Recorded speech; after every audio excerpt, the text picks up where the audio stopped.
ایک طرف امریکہ، اسرائیل، ایران جنگ اور دوسری طرف پاکستان کا افغانستان میں آپریشن غضب للحق۔ ایسے میں بھارتی وزیر دفاع راج ناتھ کے آگ لگاتے ہوئے بیانات اور ان کے جواب میں پاکستانی وزیر دفاع خواجہ آصف کا یہ کہنا کہ اس مرتبہ ہم تمہیں اندر تک گھس کر ماریں گے، کلکتہ تک جائیں گے۔ کیا بھارت کی طرف سے پاکستان پر کوئی حملہ ہونے والا ہے؟ یہ اچانک جو وہاں سے اشتعال انگیز بیانات شروع ہوئے ہیں، اس کے پیچھے وجہ کیا ہے؟ آئیے چلتے ہیں اس ویلاگ میں، دیکھتے ہیں کہ پاکستان اور بھارت کے درمیان جنگ کے امکانات کیا ہیں اور اس کے ساتھ ہی بھارت اس موقع کا فائدہ کیوں اٹھانا چاہ رہا ہے۔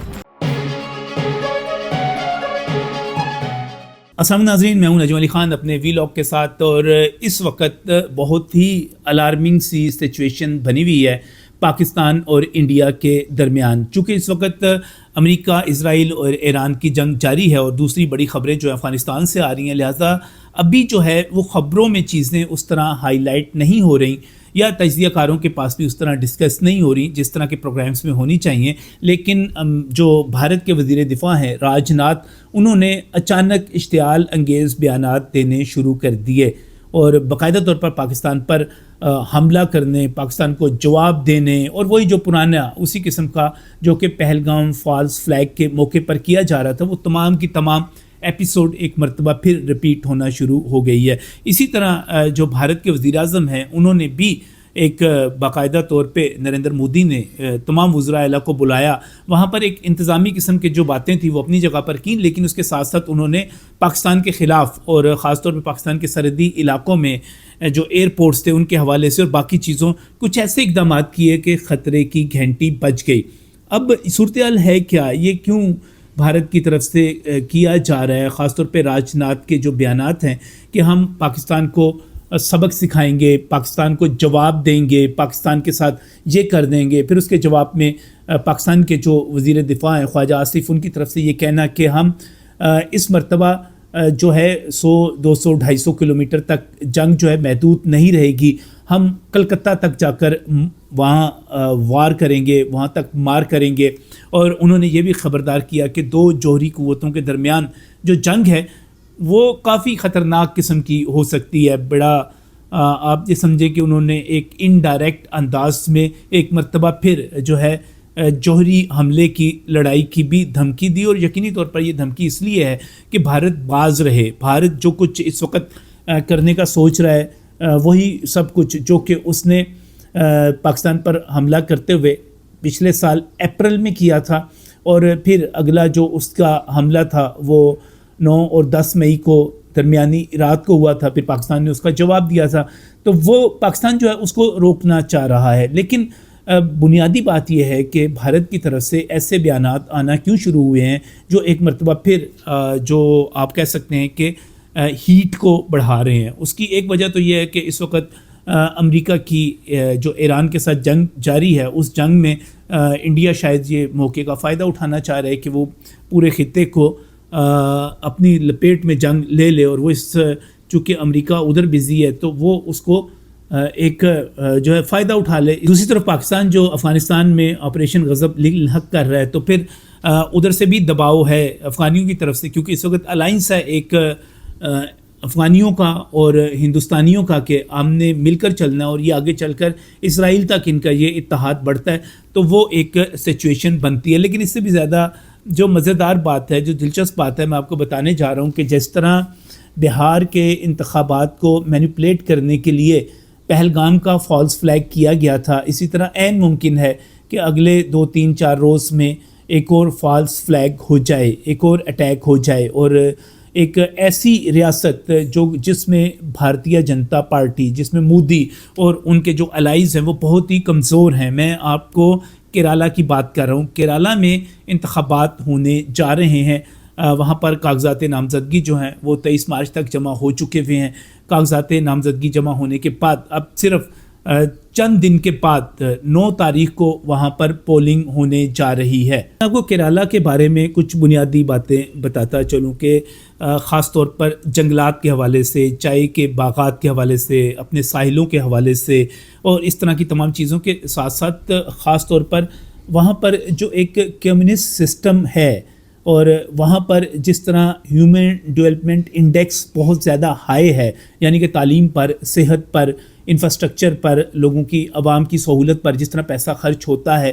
وہ پورے بھارت میں اس کا جوڑ نہیں ہے. اس کو HDI انڈیکیٹر جو ہیں، آپ اس کو گوگل کر لیجئے گا، کیرالا کے، وہ بڑے زبردست قسم کے ہیں. تو اس صورتحال میں جب وہاں پر انتخابات ہونے جا رہے ہیں اور وہاں پر BJP اور خاص طور پہ نریندر مودی، ان کا جو الائی جتنی پارٹیاں ہیں وہ بہت زیادہ کمزور ہیں، اتنی زیادہ کمزور ہیں کہ وہاں پر ان کی کوئی ووٹ بینک تقریباً آپ سمجھیں کہ شاید 10% بھی نہ ہو. اور وہاں پر جو اس وقت جو پارلیمنٹ ہے ان کی وہاں سے جو نمائندگی ہے، راجیہ سبھا میں 20 سیٹیں ہیں، وہاں پر لوک سبھا میں 9 سیٹیں ہیں، تو وہاں سے صرف ایک سیٹ جو ہے BJP جیت سکی. وہاں پر جن لوگوں کی حکومت ہے وہ بالکل ہی مودی کے، آپ سمجھیں کہ مودی سے بالکل ہی الگ چیز ہیں، ڈفرینٹ چیز ہیں. وہ سیکولر قسم کے لوگ ہیں. وہاں پر 2 بڑے اتحاد موجود ہیں، ان میں سے ایک لیفٹ ڈیموکریٹک فرنٹ ہے جو کہ وہاں پر 2 مرتبہ سے الیکشن جیت چکا ہوا ہے. پچھلی مرتبہ اس نے 140 جو رکنی پارلیمنٹ تھی اس میں سے 99 سیٹیں جیتی تھیں، اور اس کے مقابلے میں دوسری اپوزیشن جو ہے یونائٹڈ ڈیموکریٹک فرنٹ ہے، اس کے پاس 41 سیٹیں تھیں. اب جو اگر ہم ووٹوں کی پرسنٹیج دیکھیں تو جو حکمران اتحاد تھا اس نے کوئی 45.43 45% ووٹ لے کر 99 سیٹیں جیت لی تھیں. اس کے مقابلے میں 39.47% ووٹ لے کر جو دوسرا UDF ہے، یونائٹڈ ڈیموکریٹک فرنٹ ہے، اس نے 41 سیٹیں جیتی تھیں. تو اب یہ ووٹوں کا کوئی بہت زیادہ فرق نہیں تھا، لیکن سیٹوں کا فرق آ گیا تھا. تو اس مرتبہ ایک بڑے کمپٹیشن کی بات کی جا رہی ہے، اور جو سروے اب تک آ رہے ہیں وہاں پر United Democratic Front UDF opposition جو ہے وہ ایک معمولی سی آپ سمجھیں کہ بالادستی کے ساتھ آگے ہے. اب وہاں پر جو ان کا مودی صاحب کا BJP کی جو اتحادی الائنس ہے وہ ایک تیسری قوت کے طور پر ابھرنا چاہ رہا ہے. ان کے کوئی 10-11-12% ووٹ ہیں وہاں پر، لیکن چونکہ جب ہم وہاں کی آبادی کو دیکھتے ہیں، اس کو میں نے خاص طور پہ چیک کیا تو وہاں پر 65% ہندو ہیں، وہاں پر 27% مسلمان ہیں، وہاں پر 18% جو ہے مسیحی برادری ہے، لیکن وہاں پر مذہبی ہم آہنگی موجود ہے. یہ جو ہندوازم ہے، ہندوتوا ہے، اس نے وہاں پر اس طرح قبضہ نہیں کیا ہوا. اب وہ چاہ رہے ہیں کہ پاکستان کی دشمنی کا نام لے کر پاکستان کے سے اختلافات اور پاکستان سے جنگ اور وہی کچھ جو کہ انہوں نے بہار میں کیا. اب بڑے افسوس کی بات ہے کہ جب ہم بہار کے انتخابات کو دیکھتے ہیں، جس سے پہلے پہلگام کا فالس فلیگ آپریشن کیا گیا تھا، تو وہاں پر جو BJP کمزور تھی وہاں پر، اور اس کا اتحاد جو تھا بڑا کمزور تھا. لیکن جب یہ انہوں نے سارا ڈرامہ کیا اور جب انہوں نے آپریشن سندور کیا اور جس طرح انہوں نے وہاں پر جا کر آپریشن سندور کو بیچا، یہ کامیاب ہو گئے. انہوں نے وہاں پر 2/3 سے بھی زیادہ سیٹیں حاصل کر لیں. حالانکہ اس سے پہلے یہ سمجھا جا رہا تھا کہ شاید یہ جیتے بھی نہ. یہ وہی پارٹی ہے، یہ وہی وزیر اعلیٰ ہے جس کے بارے میں جس نے وہ بچی کا نقاب اور چادر اس طرح کھینچنے والی حرکتیں کی تھیں. یہ وہی لوگ ہیں. تو یہاں پر انہوں نے ہندوتوا کی بنیاد پر، پاکستان سے نفرت کی بنیاد پر لوگوں کو قائل کیا. اب یہ کیا کرنا چاہ رہے ہیں کہ ایک ایسی اسٹیٹ جو کہ ہیومن ڈیولپمنٹ انڈیکس میں بہت زیادہ آگے ہے، جہاں پر تعلیم پر، صحت پر بہت زیادہ خرچ کیا جاتا ہے، جہاں پر اس کے باوجود کہ وہاں کی یہ ایک بڑا ایک ڈیفرنٹ قسم کا کیرالا ماڈل کہلاتا ہے یہ، اور وہاں پر باقاعدہ اس کو اسٹڈی کیا جاتا ہے کہ وہاں کی فی کس آمدن زیادہ نہیں ہے. وہاں پر جو معاشی ترقی کی رفتار ہے، جو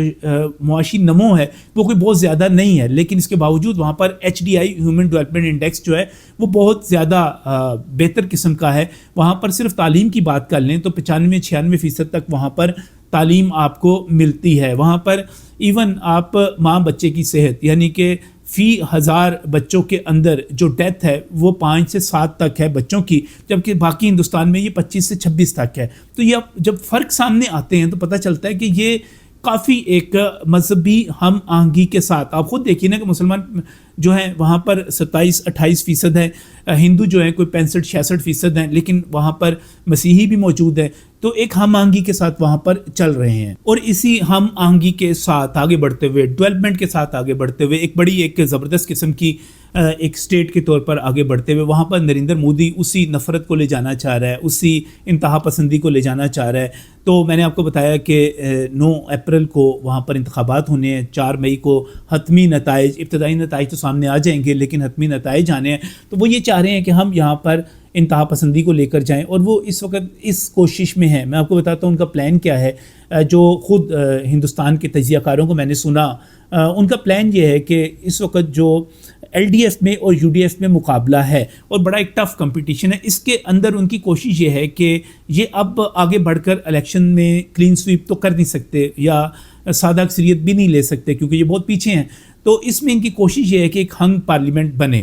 140 میں سے ان کے پاس اتنی نشستیں آ جائیں کہ یہ جس کے ساتھ ملیں اس کی حکومت بن جائے, اور یہ وہاں پر بلیک میلنگ کی پوزیشن میں آ جائیں. اس کے لیے ضروری ہے کہ ان کے پاس کم از کم 10, 15, 20, 25 سیٹیں ایسی آ جائیں کہ باقیوں کے ساتھ مل کر جس کے بھی ساتھ ملیں اس کے پاس یہ 140 ارکان کی 70 ارکان کی یہ اکثریت بنا سکیں, تو اس کے بغیر نہ چل سکیں. تو پھر یہ اس کے لیے یہ بنیاد رکھی جا رہی ہے. پاکستان کے خلاف اس وقت ہرزہ سرائیاں کی جا رہی ہیں, اس وقت بات کی جا رہی ہے کہ وہاں پر کوئی فالس فلیگ آپریشن ہو سکتا ہے, وہاں پر پاکستان کے اوپر کوئی اٹیک جو ہے ہلکا پھلکا کر کے ایک مہم جوئی کا تاثر دے کر, اور اس کی بنیاد کے اوپر نریندر مودی بھارتیہ جنتا پارٹی ہندوتوا کی بنیاد پر, نفرت کی بنیاد پر کیرالہ میں جا کر کوئی کامیابی حاصل کر سکتے ہیں. ہمیں دعا تو یہی کرنی چاہیے کہ اللہ کرے کہ ان کو یہاں پر یہ کامیابی نہ ملے, کیونکہ یہ ایک ایسی اسٹیٹ ہے جو باقی ہندوستان کے مقابلے میں ایک بڑے نارمل انداز سے, بڑے بہتر انداز میں چل رہی ہے. اور وہاں پہ جس طرح ایک کیرالہ ماڈل آیا, جس طرح وہاں پر کمیونسٹ اور لیفٹسٹ جو ہیں یہ تمام لوگ جو ہیں انہوں نے ایک ڈیفرنٹ قسم کا ایک آپ کہیں کہ گورننس دے کر انہوں نے یہاں پر کامیابی حاصل کی ہوئی ہے, یہاں پر مقبولیت حاصل کی ہوئی ہے. اب وہ ان 65% ہندوؤں کی بنیاد کے اوپر وہاں پر ایک آگ لگانا چاہ رہے ہیں پاکستان کے, اور ان کا جو ہے بنیادی طریقہ کار یہی ہے کہ آپ پاکستان کے خلاف ہرزہ سرائی شروع کر دو, پاکستان پر الزام لگانا شروع کر دو, پاکستان پر اٹیک کرنے کی دھمکیاں دینا شروع کر دو, پاکستان کی طرف سے دہشت گردی کے حملوں کے جو ہے خوف کو ابھارنا شروع کر دو. تو یہ کچھ بھی کر سکتے ہیں, یہ کیرالہ کے قریب یا کسی بھی جگہ پر کوئی نہ کوئی ایسا آپریشن کر سکتے ہیں, ایسی چیز کر سکتے ہیں, پاکستان کے ساتھ لڑائی کر سکتے ہیں. تو پھر اس کا جواب جو ہے راج ناتھ کا جواب جو ہے خواجہ آصف نے دیا ہے, اور خواجہ آصف نے متنبع کیا ہے کہ اگر تم نے یہ سب کچھ کیا تو یہ ایک جوہری ریاست ہے, تم اس سے پہلے بھی مزے چکھ چکے ہوئے ہو. اگرچہ راج ناتھ جو ہے وہ پیچھے چلا جاتا ہے, 71 کی بات کرتا ہے, کرگل کی بات کرتا ہے, لیکن جو خواجہ آصف ہے وہ کہتے ہیں کہ تم ابھی 10 مئی کی بات کرو نا کہ وہاں پر کیا ہوا تھا, اور یقینی طور پر یہ کوئی مہم جوئی کرتے ہیں تو پاکستان اس کا سخت جواب دے گا. اور اس وقت فیلڈ مارشل کی قیادت میں جس طرح پاکستان نے, کوئی دوست ملک ہو دشمن ملک ہے, بھائی ہم برابری کی بنیاد پر امن کی بنیاد پہ بات کرتے ہیں. ایران نے حملہ کیا, ہم نے اس کا جواب دے دیا. افغانستان یہاں پر دہشت گردی کرتا ہے, ہم نے اس کا جو ہے دہشت گردوں کی روک تھام کے لیے اپنے بارڈر سیل کر دیے. جو وہاں سے تشکیلیں آتی ہیں ہم نے ان کی ایسی تیسی ان پہ حملے, ان کو اٹیک کرنا شروع کر دیا. وہ اسلحہ, وہ دہشت گردی کے کیمپ جو کہ افغانستان کے اندر موجود ہیں ہمارے خلاف استعمال ہوتے ہیں, ہم نے وہاں پر جواب دینا شروع کر دیا. تو پاکستان پہلی مرتبہ بڑا ایک پرمپٹ قسم کا ری ایکشن دے رہا ہے, اور یہ ری ایکشن یہاں پر بھی دیا جائے گا اور واضح کر دیا گیا. لیکن بنیاد وہی ہے. اب یہ 3, 4, 5 دن ہیں, دیکھیں اس میں مودی حکومت کیا کرتی ہے. دھمکیاں اس کی طرف سے دی جا رہی ہیں, فالس فلیگ کا خطرہ جو ہے وہ ظاہر کیا جا رہا ہے, کسی اٹیک کا خطرہ بھی یہاں پر جو ہے ظاہر کیا جا رہا ہے. لیکن بنیاد یہی ہے کیرالہ کے انتخابات جہاں پر بھارتیہ جنتا پارٹی بہت ہی کمزور ہے, اتنی کمزور ہے کہ وہاں پر ایک سیٹ ان کو جو ہے وفاق میں ملتی ہے جا کر, اور وہ صوبے میں جس طرح فارغ ہوتے ہیں, ریاست میں جس طرح فارغ ہوتے ہیں, وہ سب کے سامنے ہے. اب وہ دیکھیں کہ ایک مرتبہ پھر جو بہار میں انہوں نے چورن بیچا تھا اور وہ بکا ہے ان کا, مجھے افسوس کے ساتھ بھارت کے عوام کے ساتھ شکوہ کرنا ہے کہ آپ لوگ لیٹرینوں تک سے محروم, آپ لوگ جو ہے اس وقت بد انتظامی کی وہاں پر انتہا. اس پر میں علیحدہ ویلاگ کروں گا کہ پاکستان اور انڈیا کا کمپیریزن کیا جائے گا کہ کس طرح گورننس کا ماڈل کس طرح مختلف ہے, کس طرح کام چل رہے ہیں, کس طرح وہاں پر لوگ ہجرت کر رہے ہیں دلی سے. وہ اپنی جگہ پر سارے کا سارا, لیکن وہ ایک نیا اس وقت کٹا کھولنے جا رہے ہیں, اور وہ سوچ رہے ہیں کہ پاکستان پر حملہ کر کے یا کوئی فالس فلیگ کر کے کیرالہ کے انتخابات جو ہیں ان کو مینوپولیٹ کیا جا سکتا ہے. تو ایک سخت مقابلہ ہے وہاں پر. دیکھیے اگلے 3-4 دن میں کیا ہوتا ہے، لیکن اس کی بنیاد یہی ہے، اس کے پیچھے یہی کہانی ہے جس کی وجہ سے راجناتھ دھمکیاں دے رہا ہے. کچھ ہو سکتا ہے، اس سے انکار نہیں ہے، کیونکہ یہ جو ہندو پترم کبھی نہ مترم، جب بھی مترم کترم کترم تو ایک طرف رہ گیا. یہ جب بھی جو ہے اس قسم کی کہیں مشکل میں پھنستے ہیں، یہ اٹیک مسلمانوں پر کرتے ہیں اور مسلمانوں کو نشانہ بناتے ہیں. یہ بڑی غلط قسم کی حرکت ہے، اور لیکن چل رہا ہے اس طرح. انہوں نے بہار میں اس کا فائدہ اٹھا لیا ہے. اب دیکھیں آنے والے دنوں میں کیا ہوتا ہے.